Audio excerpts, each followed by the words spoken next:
Hi friends, welcome back to Neha Prabhu's cook channel. ನನ್ನ ಚಾನಲ್ನಲ್ಲಿ ನಿಮ್ಮೆಲ್ಲರಿಗೂ ಸ್ವಾಗತ.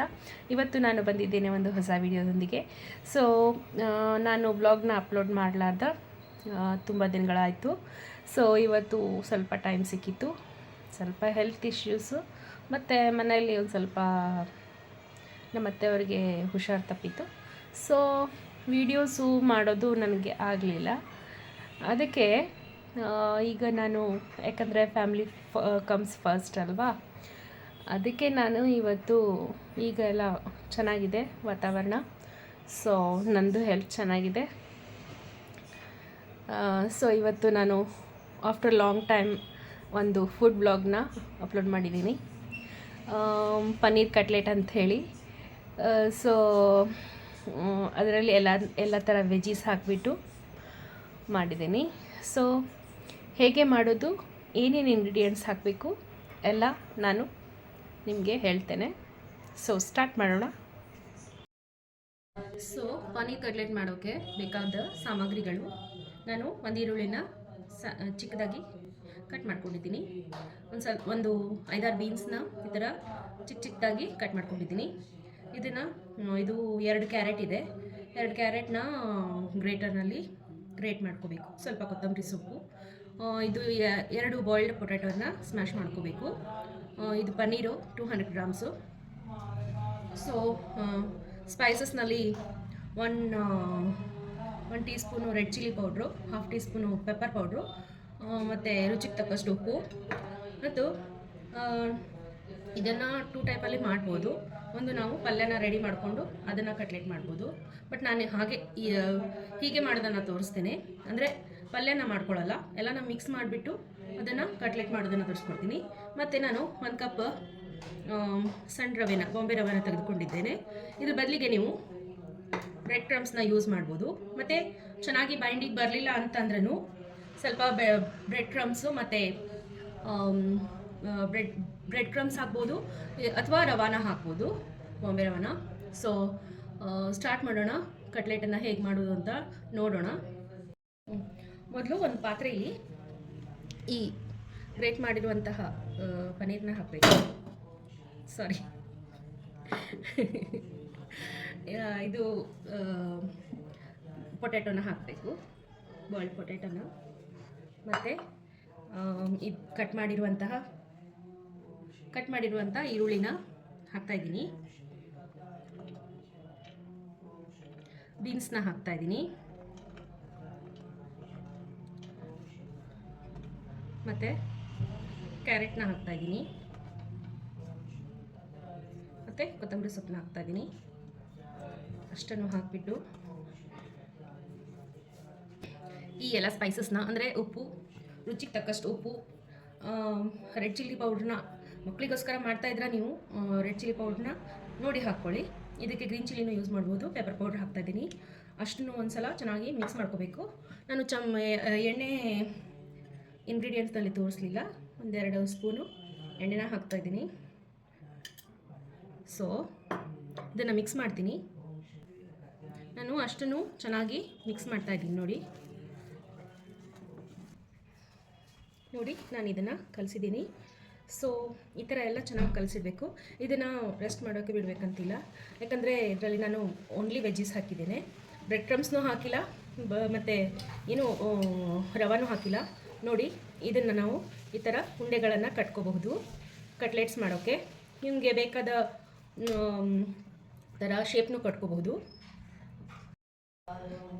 ಸೊ ನೋಡಿ, ನಾನು ಈ ಥರ ಕಟ್ಲೆಟ್ ಶೇಪು, ಒಂದು ಲೀಫ್ ಶೇಪು ಮತ್ತು ಒಂದು ರೌಂಡ್ ಶೇಪ್ ಕೊಟ್ಟಿದ್ದೀನಿ. ಸೊ ಇದನ್ನು ಉಂಡೆಗಳನ್ನು ಮಾಡಿಕೊಂಡು ಕೈಯಲ್ಲಿ ತಟ್ಟಬೇಕು ಮಾಡಬೇಕು. ಸೊ ಇದನ್ನು ಈಗ ನಾನು ಶಾಲೋ ಫ್ರೈ ಮಾಡ್ತೀನಿ. ಬೇಕಾದರೆ ಡೀಪ್ ಫ್ರೈ ಮಾಡ್ಬೋದು, ಬಟ್ ಆಯಿಲಿ ಭಾಳ ಆಗುತ್ತೆ. ಸೊ ಇದನ್ನು ನಾನು ಶಾಲೋ ಫ್ರೈ ಮಾಡ್ತೀನಿ.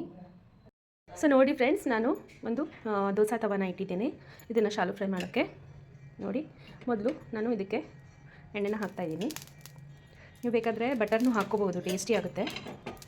ಇದನ್ನು ಈ ಥರ ಸ್ಪ್ರೆಡ್ ಮಾಡಿಬಿಟ್ಟು ಈಗ ನಾನು ಈ ಕಟ್ಲೆಟ್ಸ್ನ ರವಾದಲ್ಲಿ ಡಿಪ್ ಮಾಡ್ತಾಯಿದ್ದೀನಿ. ಈ ಥರ ನಾನು ರವಾದಲ್ಲಿ ಡಿಪ್ ಮಾಡಿಟ್ಟಿದ್ದೀನಿ. ಏನು ಮಾಡಬೇಕು, ಈ ಥರ ತೊಗೊಂಡು ಹೀಗೆ ಇದನ್ನು ರೋಲ್ ಮಾಡಿ ಎಲ್ಲ ಕಡೆ ರವೆ ಹತ್ತೋ ಹಾಗೆ ಮಾಡ್ಕೋಬೇಕು.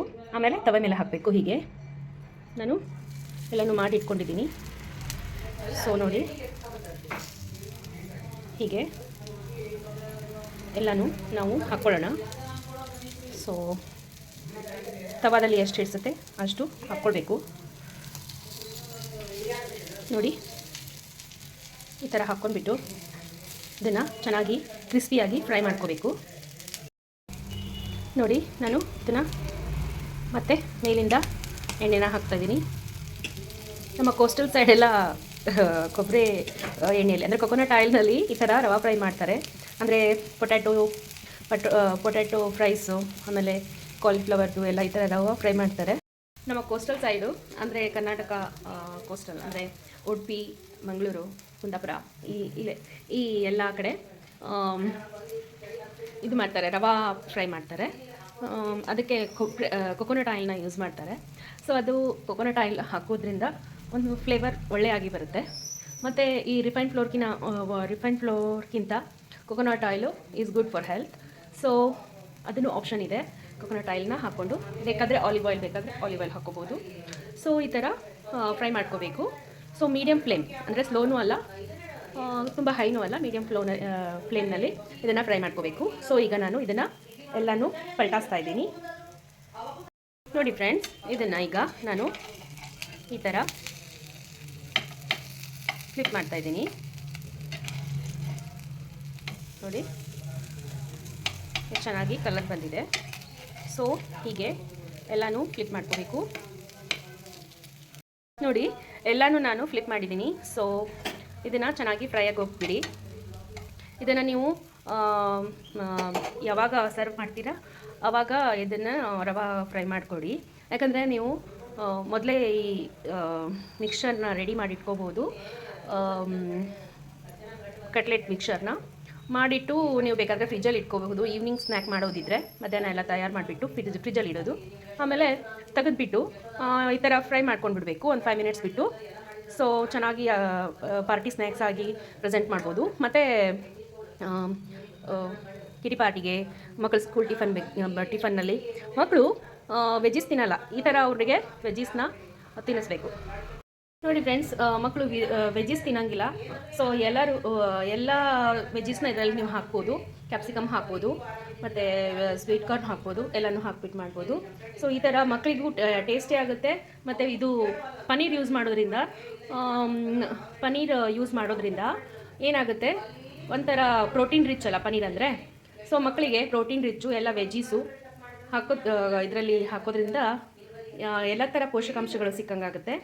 ಸೊ ನೀವು ಟ್ರೈ ಮಾಡಿ ಫ್ರೆಂಡ್ಸ್. ನೋಡಿ ಫ್ರೆಂಡ್ಸ್, ಪನ್ನೀರ್ ಕಟ್ಲೆಟ್ ನಾನು ಸರ್ವ್ ಮಾಡ್ತಾಯಿದ್ದೀನಿ. ನಾನು ಇದಕ್ಕೆ ಒಂದು ಸ್ವಲ್ಪ ಚೀಸ್ನ ಮತ್ತು ಕೊತ್ತಂಬರಿ ಸೊಪ್ಪು, ರೆಡ್ ಚಿಲ್ಲಿ ಪೌಡ್ರು, ಚಾಟ್ ಮಸಾಲನ ಸ್ಪ್ರಿಂಕಲ್ ಮಾಡಿದ್ದೀನಿ. ಮತ್ತು ಸ್ವಲ್ಪ ಕೊತ್ತಂಬರಿ ಸೊಪ್ಪನ್ನ ಹಾಕಿದ್ದೀನಿ. ಟೊಮೆಟೊಸ್ನ ಡೆಕೋರೇಷನ್ಗೆ ಇಟ್ಟಿದ್ದೀನಿ. ಸೊ ಈ ಥರ ನೀವು ಮನೆಯಲ್ಲಿ ಟ್ರೈ ಮಾಡಿ ಪನ್ನೀರ್ ಕಟ್ಲೆಟ್ನ. ಸೊ ಈ ವಿಡಿಯೋ ನಿಮಗೆ ಹೇಗೆ ಅನ್ನಿಸ್ತು ಅಂತ ವಿಡಿಯೋದಲ್ಲಿ ಕಮೆಂಟ್ಸ್ ಮಾಡಿ, ಲೈಕ್ ಮಾಡಿ.